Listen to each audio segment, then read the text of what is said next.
குலதெய்வம் சார் என் கேப்டன். அவரை மாதிரி ஒரு குலதெய்வம் இதுவரையிலும் வந்ததே இல்லை சார். எத்தனை தலைவர் வந்தாலும் என் குலதெய்வம் மாதிரி வந்ததே இல்லை சார். எனக்கு சாவுறீங்க, செத்து சுண்ணாம்பு ஆவறீங்க லேடிஸ். அந்த மனுஷன் நல்ல மனுஷியா, ரொம்ப நல்ல மனுஷன். அவட பார்க்க முடியாம எவ்வளவு லேடிஸ் இதான் சாக்குன்னு என்னென்ன பண்றானுங்க என்று சொல்லலாம். தலைநிமிடம் சொன்னாரு எங்க தலைவர் கேப்டன்.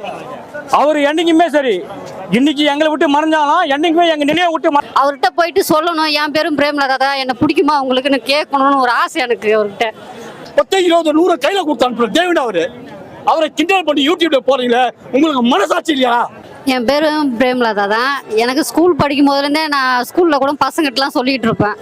உன் பேர் என்ன அப்படின்னு கேட்டாங்கன்னா, இந்த தேமுக மகளிர் அணி தலைவி அப்படிதான் சொல்லிட்டு இருப்பேன். எனக்கு காலைல எனக்கு தெரில, டியூட்டி கிளம்பலான்னு சொல்லிட்டு தான் இது பண்ணோம். அதுக்கப்புறம் தான் நியூஸ் பசங்கள்லாம் ஸ்டேட்டஸ் போட்டிருந்து பார்த்து தான் நான் தெரிஞ்சிச்சு இவங்க இது மாதிரி ஆயிட்டாங்க அப்படின்றது. இவங்க நேற்று எங்கள் அம்மா சொல்லிட்டு இருந்தாங்க, வா போய் விஜயகாந்தை பார்த்துட்டு வரோம், எனக்கு உயிரோட தான் அவர் காமின்ட்டு. இன்றைக்கி நாங்கள் பிளான் பண்ணோம் அவர்கிட்ட, சரி எப்படியாவது போய் அவங்க வீட்டுக்கிட்டேயாவது போயிட்டு வந்துடலாம் அப்படின்ட்டு. எனக்கு தெரியாது அவர் 3 நாளாக ஹாஸ்பிட்டலில் வச்சுருந்தாங்க அப்படின்றதெல்லாம் எங்களுக்கு தெரியாது யாருக்குமே. தெரிஞ்சிருந்தா முன்னாடியாவது போய் பார்த்துருக்கலாம் அவரை அப்படின்றது. அவர்கிட்ட போயிட்டு சொல்லணும், என் பேரும் பிரேமலதா தான், என்ன பிடிக்குமா உங்களுக்குன்னு கேட்கணும்னு ஒரு ஆசை எனக்கு அவர்கிட்ட. அது நடக்காமலே போயிடுச்சு லாஸ்ட் வரைக்கும் எனக்கு. இல்லை எப்படியும் அவன் வீட்டுக்கு போவேன், போயிட்டாது இல்லை அவர் இருந்த இடத்தையாவது பார்த்துட்டு வரணும்னு ஒரு ஆசை. புரட்சி தலைவர் ரசிகன். அவர் செத்து இத்தனை வருஷம் ஆகி கூட மாசத்துல ஒரு முறை போய் பார்க்கலாம், எனக்கு தூக்கம் வராது. அந்த மாதிரி ரசிகன்.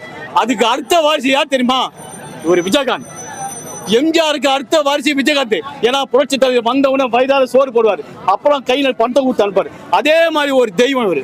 வந்தவங்களுக்கு வயதார சோறு போட்டு மனசார காசு கொடுத்து அந்த குடும்பத்தை வாழ வச்ச தெய்வம். அதுக்காக தான் நான் பேச வந்திருக்கேன். பீச்சில் அவருக்கு இடம் தரணும், விஜயகாந்துக்கு பீச்சில் இடம் தரணும். எப்படி புரட்சி தலைவர் வந்து எல்லா மக்கள் வந்து பார்க்கறாங்களோ நினைச்சிருந்த, அதே மாதிரி இவரையும் வந்து பார்க்கணும் மக்கள் எல்லாம். அதனால பீச்சில் அவருக்கு இடம் தரணும். அதுக்கு நான் மனசார வாழ்த்துவேன் அந்த தெய்வத்தை. நான் சத்தியமா சொல்றேன், விஜயகாந்த் ரசிகன், விஜயகாந்த் கட்சி இல்ல, புரட்சி தலைவர் ரசிகன். எந்த கட்சி உறுப்பினர் எனக்கு கிடையாது. மனிதாபம் இருக்குது. ஒருவேளை சோறு போட்டா சாரோக்கியம் மறக்கிறது, அவன் தான் மனுஷன். இந்த தெய்வம் வந்தவங்களுக்காக சோறு போட தெய்வம். இந்த தெய்வம் வந்தவங்களாக சோறு போட தெய்வம். இந்த தெய்வத்தை நான் மறக்கூடாது. அந்த நன்றி விசுவாசத்துக்கு நான் வந்திருக்கேன். விஜயகாந்துக்கு பீச்சில் இடம் தரணும். எம்ஜிஆர் எப்படி நாங்கள் வாழ்த்துறோமோ இன்ன வரைக்கும் அதே மாதிரி இவரை நாங்கள் வாழ்த்தணும். ஏன்னு கேட்டா அரசியல நேர்மை, தைரியம், தகுதி எல்லாமே இவருக்கு இருந்தது. ஆனா தயவு செய்து சொல்றேன், உங்களை மாதிரி யூடியூப் நண்பர்கள், யூடியூப் சேனல்ல அடுத்தவங்களை கிண்டல் பண்ணாதீங்க, அடுத்தவங்களை கேலி பண்ணி போடாதீங்க. இந்த மனுஷனை கேலி பண்ணி பண்ணி பண்ணி பண்ணி பண்ணி பாவியா சாவடிச்சீங்களா? அந்த வயிற்று சிறப்பா சொல்லிருந்தா ஏண்டா உனக்கு நன்றி இல்ல? நீ வந்து நின்னா கூட உங்களுக்கு வயதாக சோறு போட்டு 10 20 100 கையில கொடுத்து அனுப்புற தேவன் அவரை கிண்டல் பண்ணி யூடியூப்ல போறீங்களே, உங்களுக்கு மனசாட்சி இல்லையா? அதை நான் பார்க்கும் போதெல்லாம் எனக்கு வயிறு எப்படி தெரியுமா? இந்த மனசுல போய் கிண்டல் படுறது, கேலி படுறது, உங்களுக்கு எப்படா மனசு வருது? மனசுனா போறதா ஒருவேளை சோர்த்துனா நன்றி நினைக்கணும். அவன் தான் என் மனுஷன். இல்லைன்னா மனுஷனுக்கு தகுதியே கிடையாது, வாழ்த்துக்கு தகுதியே கிடையாது. தமிழ்நாட்டில் இருக்க தகுதி இல்லையா? ஏன் எனக்கு ஹார்ட் ஆபரேஷன் பண்ணிக்குது, ஏன் பேச வந்தேன்? இந்த தெய்வம் வந்தவங்களா சோறு போட்ட தெய்வம். அந்த நன்றி விசுவாசம் எனக்கு இருக்குது. இத்தனைக்கு இந்த தெய்வத்துல பார்க்கல, பேசல. அவர் யார் இந்த சினிமாவில் பார்த்துருக்கேன். ஆனா சினிமாவோட அவர் நடிச்ச படம் அத்தனையும் நான் பார்ப்பேன். எனக்கு படம் ஒரு பாட்டு எல்லாம் ரொம்ப பிடிக்கும். அதனால ஒரு நல்ல மனிதனை நம்ம இழந்துட்டோம். புரட்சி தலைவரை எப்படி இருந்து நான் கவலைப்பட்டனோ அதுக்கு அடுத்தது நான் இப்ப கவலைப்படுறேன். சத்தியமா என் மனசு காலையில தாங்கலை. கீழே பார்த்த உடனே அதுல இருந்து மனசு கேட்காம நான் என் பாட்டு ஏஞ்சி குளிச்சுட்டு பெரிய வயிற்றுல வந்து இருக்கேன். சாப்பிடல இன்ன வரைக்கும். ஒரு நல்ல மனுஷனை வாழ்த்துக்கியா, நல்ல மனுஷனை அரசியல்வாதியா வரவடிக்கியா. அப்பதான் நம்ம தமிழ்நாடு உருப்படும், அப்பதான் நம்ம தமிழ்நாடு உருப்படும். வந்தவங்களுக்கு எல்லாம் போறவங்களுக்கு நம்ம ஓட்டை போட்டு இன்னைக்கு நடுத்தரில் நிற்கிறோமையா. நம்மளை கேட்க கூட ஆடு இல்லையா? ஒரு 6 வயசு குழந்தைக்கு பாதுகாப்பு இல்லையா? 6 வயசு குழந்தை ஸ்கூலுக்கு போயிட்டு வீட்டுக்கு திரும்ப முடிச்சுக்கு பக்க இருக்குது பெற்றவங்களுக்கு. அந்த மாதிரி ஆகி போச்சு தமிழ்நாடு. ஒரு வயசு பொண்ணு ரோட்ல நடக்க தைரியம் பாதுகாப்பு இல்லாத போச்சு. பெற்றவங்களுக்கு தான் தெரியும் பொண்ணு அப்படி யாருமே. நான் 4 பொண்ணு பெற்றுவியா சிங்கம் என் பிள்ளைங்க, என் பொண்ணுங்களா மணி. என் கண்ணை இன்னைக்கு அழுத பார்த்தா எனக்கு திட்டுவாளுங்க, நீ எதுக்கு பாழுத, நீ எதுக்கு வாழ்த்து கேட்பாங்க பொண்ணு? ஏன்? நன்றி விசுவாசம். இந்த தெய்வம் சோறு போடுது வந்தவங்களாம் காப்பாத்துது. அந்த நன்றி விசுவாசம் வந்து பேசுறியா? கேப்டன் விசுவாசி ரசிகர் மன்றத்தின் மூலமா ரசிகர் மன்றம் 11,947 அதில் நாங்கள் வல்லரசு ரசிகர் மன்றம் வச்சுக்கையா. என் கிராமம் தனியப்போலூர், அரக்கோணம் வட்டம் தனியப்போலூர். கேப்டன் ரொம்ப எனக்கு உயிருக்கு மேலானது. இப்போ இருக்கிற நிலைமை பார்த்தா இருப்பனா நாளைக்கு இருப்பனா இல்லைன்னு கூட தெரியாது. அந்த மாதிரி அன்னதானம் சொல்லிட்டு பார்த்தா கேப்டன் ஒரு ஆள் தான் வந்து அன்னதானம் போட்டாருங்க. அன்னைக்கு எம்ஜிஆர் இருந்தாரு, இன்னைக்கு கருப்பு எம்ஜிஆர் எங்க கேப்டன் நாங்கள் பார்க்குறோம். பொன்மணி செல்வன், புரட்சி கலைஞர், எழுச்சி கலைஞர் எல்லாமே எங்கள் தலைவருக்கு பட்டம். அவரே தேடி போல, அவருக்காக வந்தது. நடிகர் சங்க சங்கத்தில் இருந்தோம். நல்ல ஒரு ஒத்துழைப்பு பண்ணி பழைய பென்ஷனு நடிகர்களெல்லாம் பென்ஷன் எல்லாம் வாங்கி கொடுத்தாரு. இப்போ இருக்கிறவங்க நடிகர் சங்க தலைவர் இருக்கிறாங்களா, அவங்க வாங்க தர முடியுமா? ஆனால் என் கேப்டன் வாங்கி கொடுத்தாரையா. எங்களுக்கு ரொம்ப ஆவலாக இருக்குது. இது ஈர்ந்தது எங்களுக்கு ரொம்ப இழப்பான இதுவாக இருக்குது ஐயா. அண்ணன்கிட்ட வந்து 25 படத்துக்கு மேலே ஒர்க் பண்ணியிருக்கேன். ராம்நாத் சார்கிட்ட ஒர்க் பண்ணியிருக்கேன். ஆனால் அவர் மாரி பார்த்தது இல்லை. ஆர்டிஸ்டுக்கெல்லாம் பாடி எல்லாம் சொல்லுவாங்கல்ல, கோட்டை மாரி எல்லா ஆர்டிஸ்டுக்கும் அவ்வளோ பாதுகாப்பாக கொடுப்பாரு. கேரளாலாம் உட்கார மாட்டார், ஸ்டூல் போட்டு அப்படி உட்காந்து சென்டரில் உட்காந்துப்பாரு. அப்படி இருப்பாரு. சாப்பாடு வந்ததா போனான்னு எல்லாத்தையும் பார்ப்பாரு. அங்கே என்ன சாப்பாடு போட்டீங்க, இங்கே எல்லா சாப்பாடும் போய் பார்ப்பாரு. அப்படிதான் வந்துருக்கேன். நான் கூடவே இருந்திருக்கேன். நிறைய படம் ஒர்க் பண்ணியிருக்கேன். 25 படத்துக்கு மேலே ஒர்க் பண்ணியிருக்கேன். லாஸ்ட்டாக ஒர்க் பண்ண தாயகம், அது உலகத்தோட ஒர்க் பண்ணேன்.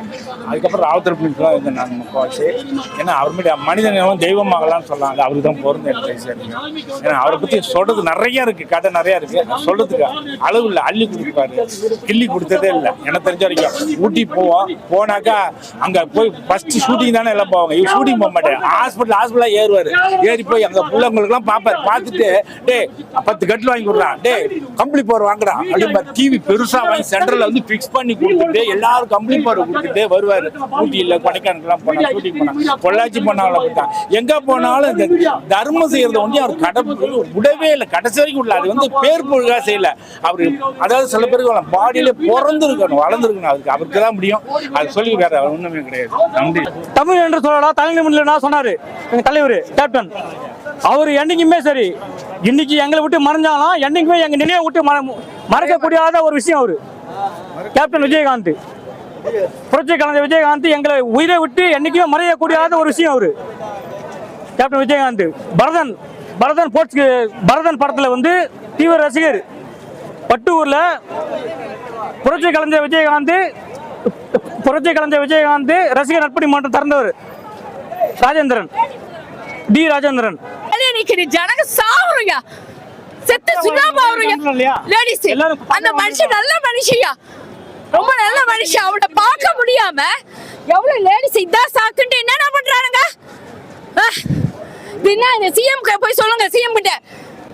இதை சிஎம் கிட்ட இப்படி நடக்குமா சொல்லுங்க நீங்களே. லேடிஸ் நாங்க செத்து ஒருத்தர் ஒரு மூலையில இருக்கிறோயா. அந்த நல்ல மனுஷன் போய் உணர்த்து எவனுமே வர மாட்டான்டா ஆட்சிக்கு உனக்குலாம். இல்ல நீங்க எங்களுக்கு ஹெல்ப் பண்ண கூடாதா? வேடிக்கை தான் பாக்குறீங்க எல்லாரும். மூச்சு அடைக்குதியா. ஒரு லைன ஃபார்ம் பண்றீங்களா? அந்த அம்மாட்ட போய் சொல்லுங்க. அந்த அம்மாவை சிரிப்பாங்கயா. நான் புடிச்சு தள்ளுறானுங்க போலீஸ் எல்லாம். அப்படி நிக்கிறீங்க. எங்களுக்கு உதவி செய்ய யாருமே செய்யல. போங்கம்மா, நாங்க என்னமா பண்றது? போங்கம்மா. முதல்ல கேட்டீங்க, அப்ப ரொம்ப நான் ஷையா இருந்தேன். ஆனா இது என்னங்க, இது ஒரு மனுஷனை பாக்குறதுக்கு இப்படியாங்க. நீங்க போய் அதை செய்யுங்க. பேட்டி எடுக்காதீங்க, தயவு செய்து பேட்டி எடுக்காதீங்க. போயிட்டு நீங்க நல்ல மனுஷனோட லைன் ஃபார்ம் பண்ணுங்க. நல்லா பாக்கல நாங்க இப்ப எங்க தங்கச்சி ஒரு பக்கம், அங்க ஒரு பக்கம். நான் கட்சிக்காரன் கூட செய்யலாயா, பொதுமக்கள் செய்யலாயா லைன் ஃபார்ம் பண்ணி போயிட்டோயா. நாங்க இங்க நீங்க எங்களுக்கு எடுக்கிறீங்க. முதல்ல நான் ரொம்ப கஷ்டப்பட்டேன். இப்ப என் தங்கச்சி தேட எவ்வளவு கஷ்டப்பட்டேன். அதுக்கு போலீஸ் சொல்றான் நக்கலா. உங்க தங்கச்சா பேர கூட்டா ஒரு சிஎம் ஒருத்தர் இறந்துட்டாரு. ஒரு லைன் ஃபார்ம் எங்களுக்கு அதை கூட ஹெல்ப் பண்ணல. அப்புறம் என்னங்கய்யா, சிஎம் வந்தா மட்டும் தான் வழி விடுவீங்களா? நாங்க வந்து வழி விட மாட்டீங்களா? அவர் அப்படி செய்யல. அந்த மனுஷன் அவரை பார்க்க முடியலையே. அவர் என்ன கேட்டா எல்லாரும் உட்காந்து லைனா உன்னை எங்கயா மூவ் ஆச்சு நல்ல எங்க மூவ் ஆச்சு ஒவ்வொரு தொண்டனையும் பார்க்க விடுவாரு. நாங்க சினிமா ஷூட்டிங்க பாக்குறோம் இவ்வளவு நேரம் மூவ் பண்ணிருக்காங்க உங்களோட ஒரு நிமிஷம் இருங்க இவ்வளவு லைன் நீங்க ஃபார்ம் பண்ணிருந்தீங்கன்னா ஜனங்க கில்லி மாதிரி பாய் நாங்க எங்களால டிஸ்டர்பன்ஸா வந்திருக்காது மந்த மதியா சாவடிக்கிறதுக்கு ஐடியா பண்ணிருக்கீங்க போலீஸ்காரங்க அவங்க வேலையை ஒழுங்கா செய்ய சொல்லுங்க முதல்ல போலீஸ்காரங்களும் கேப்டன்ன்றது அவர் இங்க இருக்கிற ஒவ்வொருத்தனோட இதய துடிப்புல இருக்கிறாரு கேப்டன். இருக்காரு தெரியுமா? அவர்தான் இந்த தமிழ்நாட்டு மக்கள் நடிகர் சங்கத்தை உருவாக்குறது அரசியல்ன்றது அவருக்காக மட்டும்தான். நடிகர் சங்கத்து கஷ்டத்தை தீர்த்து வச்சது அவர்தானா? இப்ப எத்தனை நடிகருங்க வந்தாங்க பாருங்க. நடிகர் வரல தேவையில்ல, அவரோட தொண்டர் படையா போதும், அவரோட ரசிகர் படையா போதும் அவரை வாழ வைக்கிறதுக்கு, அவரோட இறுதி ஊர்வலத்தை கொண்டு போறதுக்கு. முதல்ல காவல்துறைய அவங்களுக்கு வேலையை ஓரமா நின்று பார்க்க சொல்லுங்க, அது போதும். அவரோட தொண்டர் படையை ஒரு தொண்டனும் பார்த்துக்கோ. அவரோட இடத்துல இருந்து நாளைக்கு இப்ப கேப்டன் இல்லைன்னா இன்னைக்கு ஒரு நாள் தான் காவலோட தெரியும். உங்களோட பிரஸ் இன்னைக்கு ஒரு நாள் தான். இன்னைக்கு இவரு நாளைக்கு இவரு பாப்பாரு, ஐயோ நம்ம தலைவர் இல்லையா அப்படின்ட்டு, கட்சிக்காக என்ன பண்ணணும் அப்புறம் இவரு யோசிப்பாரு. அவங்க ரெண்டு பசங்களை எப்படி கொண்டு வரலாம், அரசியல் கொண்டு வரலாம், அந்நியாரம் எப்படி தலைவரை ஆக்கலாம் அப்படின்னு ஒவ்வொருத்தரும் யோசிக்கிறவங்க தான் இங்க இருக்கிறான். காசுக்காகவோ சோத்துக்காக வந்த கூட்டம் கிடையாது. அவரோட இதுக்காக, அவரோட நம்பிக்கைக்காக, அவரோட பாசத்துக்காக வந்த கூட்டம் தான். ஒரே வார்த்தை ஒரே மூச்சு.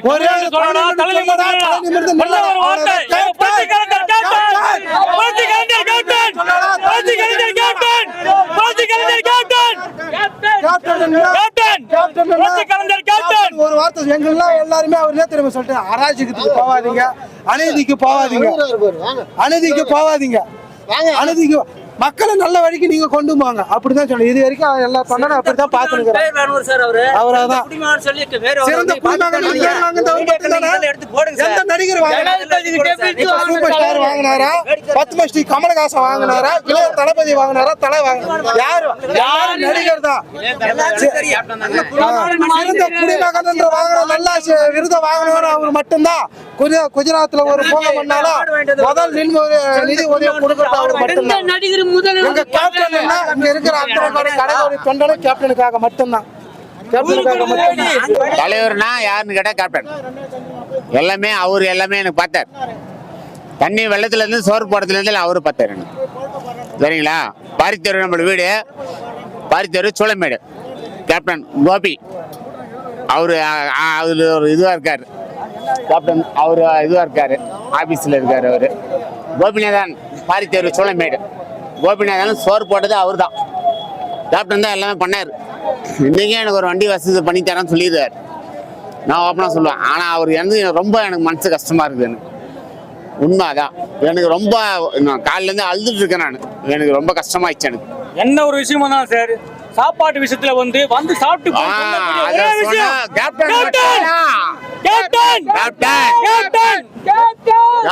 நடிகர்கள் இருக்காங்க. நடிகர்கள் யாரும் சொல்ல முடியும்.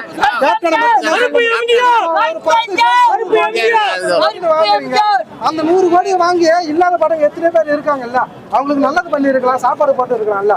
உங்க சுயநலத்துக்காக மட்டும்தான் இப்ப நல்லது பட்ச மாணவர்களுக்கு இவ்வளவு தரா. அப்புறம் சுயநலம் மெரினாவில இடம் கொடுக்கணும்.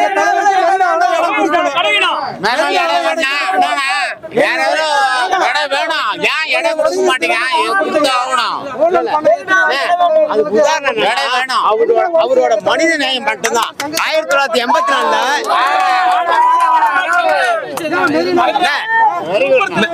மெரினால எதுக்கு இடம் கேக்குறோம்னா,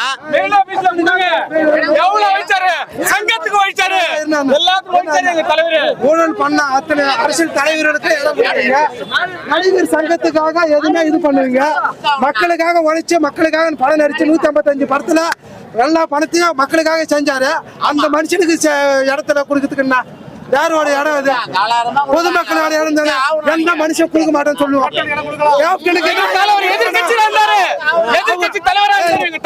மெரினாவில இடம் கொடுங்க. கவர்மெண்ட் செலவைக்க தேவை. அவரோட ஒவ்வொரு தொண்டர் படையும் காசை போட்டு, கலைஞருக்குல்ல எம்ஜிஆருக்குல்ல அவரோட 18 மாடியில் 20 அடி செலவு நாங்க வைப்போம், 30 50 அடி செலவு நாங்க வைப்போம். அவருக்கு மட்டும் இடம் கொடுக்க.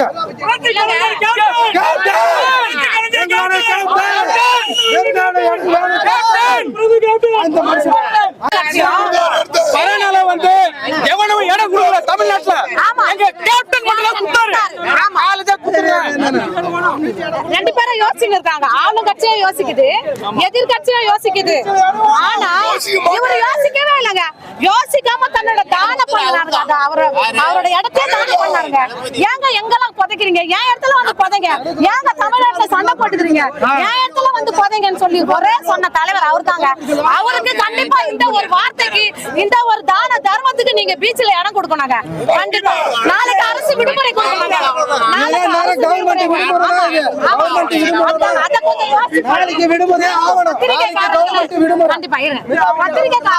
நீங்க தயவு செஞ்சு எங்களுக்காக பரிந்து பேசணுங்க.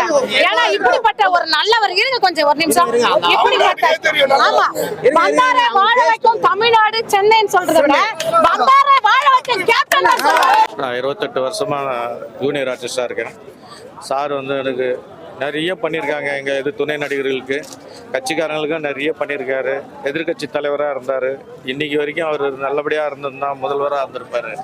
ஆனால் சில காரணங்களால், அவருடைய உடல் வலியால், உடல் சரியில்லாத காரணத்தினால அவர் வந்து அரசியலில் இருந்து கொஞ்சம் ஓய்வு எடுத்துகிட்டு இருந்தார். ஆனால் நேற்று வரைக்கும் நல்லா இருந்தவர் இன்றைக்கி திடீர் மரணம் அடைஞ்சிருக்காரு. ஆனால் எங்களுக்கெல்லாம் இது பேரிழப்பு. அதே சமயத்தில் வந்து ஒரு தலைவர் வந்து இறந்துருக்காரு. கூட்டம் வந்து இவ்வளோ கூட்டம் வந்து பார்க்க வந்திருக்கு. ஆனால் யாரையுமே வந்து போலீஸ்காரங்க சரியான முறையில் உள்ளே அனுப்ப மாட்டேங்கிறாங்க. இன்னும் நாளைக்கு அடக்கம் பண்ணுற நாளைக்கு வந்துட்டு சரியான கூட்டம் வரும். வெளியூர்லேருந்துலாம் கிளம்பி வர போகிறாங்க. ஆனால் இவங்க வந்துட்டு இன்றைக்கே வந்து உள்ளே அனுப்பாமல் இருந்தால் இது ரொம்ப கஷ்டமாகிடும். நாளைக்கு எல்லாருமே பார்க்க வந்திருக்கோம், ஆவலாக வந்திருக்கோம், வெளியூர்லேருந்துலாம் வந்திருக்கோம். அப்படி இருக்கும்போது அவர் கண்டிப்பாக இந்த மாதிரி ஒழுங்குபடுத்தி அனுப்பணும். ரெண்டாவது, நேற்று வந்து அவர் இது வரைக்கும் எதிர்கட்சி தலைவராக இருந்து நல்லபடியாக அவர் உடல் நலம் இருந்திருந்தால் முதல்வர் ஆயிருப்பார். ஆக அவருக்கு வந்து 21 குண்டுகள் முழங்க அரசு மரியாதையோட அடக்கம் பண்ணணுன்றது எங்களுடைய ஆதங்கம். அதே சமயத்தில் நாளைக்கு வந்துட்டு அவர் அடக்கம் பண்ணுற அன்னைக்கு விடுமுறை நாள், பொது விடுமுறை நாளாகவும் பண்ணாங்கன்னா எல்லாருக்குமே நல்லா இருக்கும், சந்தோஷமாக இருக்கும். அவங்களுடைய எல்லாருக்கும் வந்து அவங்களுடைய ரசிகர்களுக்கும் சரி, அவங்களுடைய உடன்பிறப்புகளும் சரி, நாங்களும் சரி, எங்களுடைய துணை நடிகர்கள் சார்பாகவும், அதே சமயத்தில் என்னுடைய தெய்வம் விஜய் கேப்டன் சார் அவர்களுக்கு என்னுடைய மனமார்ந்த இறுதி அஞ்சலியை செலுத்திக் கொள்கிறோம். எங்களுக்கு தயவுசெய்து உள்ள விடுறதுக்கு வழி பண்ணாங்கன்னா ரொம்ப நல்லா இருக்கும். 2005 செப்டம்பர் 14 முதல் மாநில மாநாடு மதுரை. கேப்டன் கட்சி ஆரம்பிச்ச இடம். இன்னைக்கு வந்து அந்த முகத்தை வந்து கேப்டன் முகத்தை பார்க்க விட மாட்டேங்கிறாங்க. இது ரொம்ப அராஜகம் பண்ணிட்டு இருக்காங்க. அதே இதில் வந்து எதிர்கட்சியா உட்காந்தாங்க. 40 சீட்டு கொடுத்தாங்க. 36 சீட்டு பிடிச்சாரு கேப்டன். அந்த வெறியை வந்து இன்னைக்கு பண்ணிட்டு இருக்காங்க சார். நாங்கள் பார்க்க முடியும் சார். எங்களுக்கு தெய்வம், குல தெய்வம் சார் எங்க கேப்டன். அவரை மாதிரி ஒரு குல தெய்வம் இதுவரையிலும் வந்ததே இல்லை சார். எத்தனை தலைவர் வந்தாலும் என் குல தெய்வம் மாதிரி வந்ததே இல்லை சார்.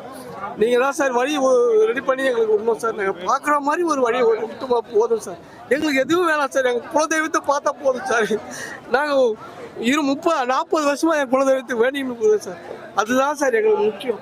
என் குலதெய்வம் நேரடியாக பார்த்துன்னு போயிட்டு போனால் எங்களுக்கு போதும் சார். அதே எங்களுக்கு போதும் சார். நன்றி சார். பொதுமக்களுக்கு அடிபடக்கூடாது. நிறைய பேர் உள்ள மயக்கெல்லாம் அடிச்சிருக்காங்க. அதுக்கு முன்னாடி லைன் கட்டிருக்கணும். எந்த அனுமதியில ஏன் விட்டாங்க? பொதுமக்கள் எப்படி விடலாம் சொல்லுங்க? உங்களை தான் கேட்குறோம். எப்படி விடலாம்? நீங்க பொதுமக்களுக்கு அடிபடக்கூடாது. தண்ணி இல்லை, சாப்பாடு இல்லை. அவங்க கட்சி தொண்டைன்றதை விட ஒரு நல்ல மனிதனை பார்க்கறதுக்கு இந்த நேரத்தில் ஒரு வாய்ப்பு கொடுக்கலாம். அப்புறம் எதுக்கு நாங்களும் எதுக்கு இருக்கோம் சொல்லுங்க? ஏதாவது பாம்புக்கு போறோமா? குண்டு ஏதாவது வச்சு எடுக்க இருப்போமா? இல்லை. ஒரு நல்ல மனிதனை பார்க்கணும். நல்லவன் என்ன பண்றா தெரியுமா? கோர்ட்ல நல்லவன் தான் படிக்கிறான் கையை கட்டி, கேட்டா வெளியே சுத்துறான். அது கிடையாது சட்டம். சரிங்களா? பொதுமக்கள் ஒரு நல்லவங்களை பார்க்கறோம்னா அத்தனை பேருக்கு இங்க பாருங்க, இந்த இடத்துல உயிரை போயிடும். கொஞ்ச நேரத்துல என்னால பார்க்க முடியல. நான் சின்சியரா, நான் பிறந்தது வளர்ந்ததுலேருந்து எனக்கு வந்து நான் கேப்டன் ரசிகர் இருக்கேன். எனக்கு மன்றம் இருக்கு. சரிங்களா? அதுக்காக நான் வந்தேன். பொதுமக்களா தான் வந்திருக்கிறேன். நான் வந்து கட்சி ரீதியாக அங்கே வரல. அதான் சொல்றோம், எப்பயும் வருவாரு. நான் என்ன சொல்றேன் தம்பி, சட்டம் என்ன சொல்றாங்களோ அதை உடனே நடங்க. போலீஸாரும் வந்து அவங்களால ஒத்துழைக்க முடியல. சரிங்களா? பார்க்க முடியாம நான் திரும்ப போறேன். எனக்கு உடம்பு முடியல. இன்னைக்கு எனக்கு உடம்பு முடியாத இடத்துல வந்திருக்கேன். சரியா? நான் விடுதலை இருக்கேன், கட்சியில தான் இருக்கேன். அப்படி கிடையாது. எனக்கு சின்ன வயசுல இருந்து என்னுடைய சாதாரண விஜயகாந்த் அண்ணனுக்காக நான் எல்லா இடத்துலையும் என்னோட பணத்தை செலவு பண்ணியிருக்கோம். ஒரு நாள் பயன்படுத்தலாம். கிட்டத்தட்ட நான் அந்த ரவுண்டிங்க நான் பண்ணியிருக்கேன். மன்றம் வச்சு நடத்துறேன். சரிங்களா? அதுக்காக கிடையாது. அவர் நல்ல மனிதன்றதுக்கு எல்லாரும் பொதுமக்கள் மூலியமா நான் வந்தேன். கட்சி ரீதியாக நான் வரல. தண்ணி இல்லாமல் இருக்காங்க. உள்ள நிறைய பேர் மயக்கம் அடைஞ்சிருக்காங்க. லைன் கட்டி நம்ம வந்து போலீஸா இருக்கோம், தயவு செய்து அவங்களுக்கும், போலீஸ் மட்டும் நம்மள மாதிரி மனுஷன்தான், அவங்களையும் பாதுகாக்கணும். தயவு செய்து லைன் கட்டி விட சொல்லுங்க தம்பி. டக்குன்னு நிறைய பேர்லாம் உள்ள மயக்க, தண்ணி கூட குடிக்க முடியாது, ரொம்ப தீவிரமா இருக்காங்க. தயவு செய்து நான் சின்ன வயசுல இருந்து கேப்டன் தான் எனக்கு பேர் வச்சிருக்காங்க எங்க ஊர்ல, என்னால பார்க்க முடியல. சரிங்களா? அதனால எல்லா படமும் பார்த்துருக்காங்க. தீவிரமா இருக்க குடிச்சிட்டு வரவங்களையும் அவங்களையும் பாதுகாப்பு, அடிக்காத அவங்களும் பாதுகாப்பு போகணும். அவங்க மனசு கஷ்டம் குடிக்கிறாங்க நிறைய பேர். போலீஸுக்கு அவங்க வந்து நம்ம வந்து கோஆபரேட் பண்ண, பொதுமக்கள் வந்து தயவு செய்து கோஆபரேட் பண்ணுங்க. தயவு செய்து இங்கெல்லாம் அங்க பாருங்க, காலையில சாப்பிடல நாங்க, எனக்கு உடம்பு முடியலப்பா, எனக்கு வந்து இந்த கச்சேரி தான் நான் உள்ளுக்குள்ள வரல. நான் சின்ன வயசுல இருந்து கேப்டன் ரசிகன். நான் பண்றேன் என்னோட திறமையில, நான் வந்து ஒருத்தரை வச்சு பண்ணேன். இன்னைக்கு கிட்டத்தட்ட 150 பேர், 200 பேர், 5000 பேர் என் கூட இருக்கான். அதெல்லாம் நினைக்கிறேன் பொதுமக்கள் உயிர் முக்கியம். அவர் வந்து செத்த பிறகு கூட பார்க்கலன்னாக்கா அது ஒன்றும் நம்ம பண்ண முடியாது. இதுக்கு முன்னாடி மீடியாக்காரன் கட்டி நான் சொல்றேன், லைன் கட்டி தண்ணி வசதி கொடுக்கலாம், ஒன்றும் தப்பு இல்லை. ஜனங்களுக்கு சோறுலாம் கூட கொடுக்க வேண்டாம், தண்ணி வசதி முக்கியம். லைன் கட்டி தயவு செய்து கூட சொல்லுங்க, தயவு செய்து. சரிங்களா? போலீஸ்காரங்களையும் ஒன்றும் பண்ண முடியல. உங்களுக்கு இந்த நேரத்தில் ஒரு மீடியாக்காரங்களால் மட்டும்தான் முடியும். நம்ம என்ன செய்யணும், ஒருத்தர் சாக விட்டு வேடிக்கை பார்க்க கூடாது. அந்த அளவுக்கு என்ன பண்ணிருக்காங்க, நல்ல ஒரு மனிதன். சரிங்களா? அவர் இல்ல, அவர் பணம் இல்லாத இடமே இல்ல. நான் வந்து ஒரு ரசிகா பேசுறேன், அவருடைய பணம் எல்லா இடத்துலயும் இருக்கு, ஆனா ஒரு முறை கூட அவளை ஜெயிக்க விட முடியல. அண்ணா என் குடும்பம் இன்னைக்கு காலையில இருந்து என்ன சாப்பிடாம இருக்காங்க, நான் இங்க இருக்கேன். என்னோட உடம்பு திடீர்னு வந்து கூட இறந்து போலாம், என்னோட சூழ்நிலை அப்படி இருக்கு. மெடிக்கல் தான் நிறைய எடுத்திருக்கேன். இதன் பிறகு இங்க பாருங்க, நான் வந்து விடுதலை சிறுத்தையில இருக்கேன். இதெல்லாம் வந்து பெரிய விஷயம் எனக்கு கிடையாது, இது பெரிய விஷயம் இல்லை. பொதுமக்களாக தான் நான் வந்திருக்கேன். சட்ட ரீதியெல்லாம் எதுவும் பண்ணக்கூடாது, நம்ம மக்கள் வந்து அடிபடக்கூடாது. தயவு செய்து எல்லாருக்கும் சொல்றேன்.